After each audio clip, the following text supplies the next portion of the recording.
Vaccines are second type of medicines which are prepared with the help of microorganisms. A vaccine is a type of medicine which is prepared with the help of other microorganisms. All of you must have taken vaccine in childhood. Some of the vaccines are given orally.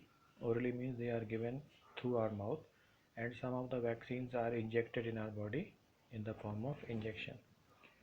The function of vaccine is that when we are not having any infection and we want to protect our body in future, like if children, you must have seen that some children are given polio vaccine.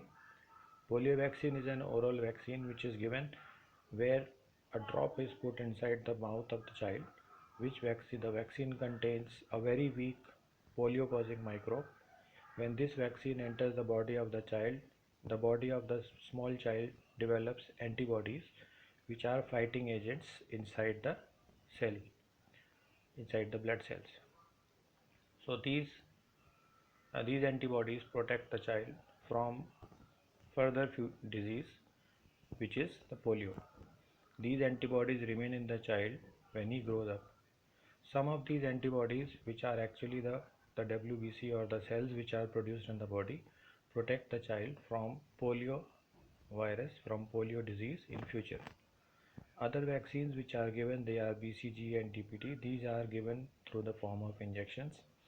In your childhood, you must have taken some vaccine in the form of injection.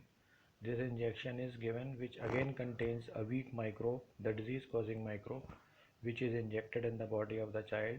And this microbe, when it enters the body of the child or a patient, makes the patient's body produce antibodies, and these antibodies remain in the body of the patient and protect him from any such causing disease in future.